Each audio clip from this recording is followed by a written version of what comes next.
Good evening, my fellow scientists.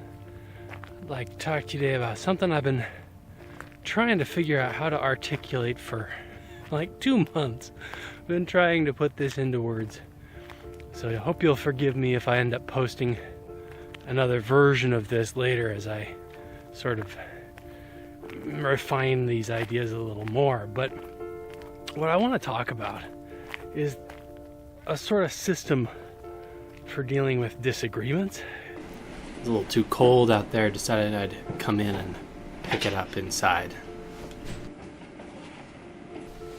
So anyhow, what I was getting at is there are 3 layers to any discussion. There's the facts, that is to say, the description, the interpretation, and then the evaluation. And I think it's useful to sort of divide up disagreements into where in there you're disagreeing. So as an example, when I was a kid, I went on this sailing trip with this criminally incompetent captain who sailed us from Los Angeles to Hawaii and very nearly got us killed.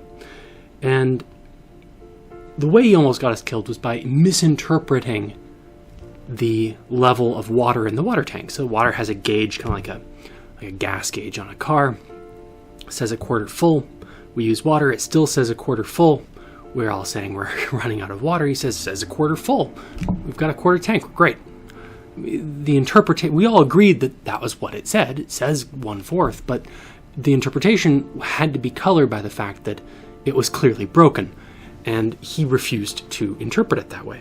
And so we ran out of water days out of Honolulu. So that was bad. Another example I'll link in the description was this great story that a mom tried to tell her kid not to play around the stove because he was going to start a fire. And she explained at length how that was going to burn their house down, it was going to be terrible, and he seemed to understand that. But then he said, yeah, but if there's a fire, will the fire trucks come?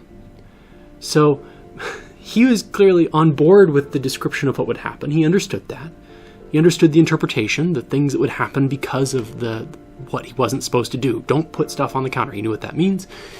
It will start a fire. He understood that's the interpretation, and his values were different. He wanted to see fire trucks, and he didn't care about the rest. He cared more about fire trucks than his mom cared about the house.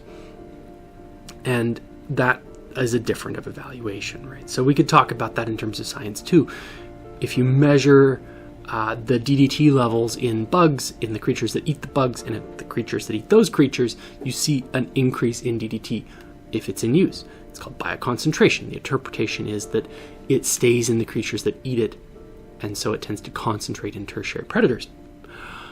The evaluation then is, so we shouldn't use DDT, because if we do, all the birds are going to die, and that's going to be terrible. But that is a value judgment, right? So some people might they don't like birds, and so they're like, yeah, great, use DDT, kill all the birds, right? So when you move to the evaluation stage, you have to include people's values. DDT, for instance, has now been used in pest control when it's on surfaces like paint or on bed nets, because it can really control malaria really well. And the possible risk to the ecosystem may be worth it to some people if they have different values.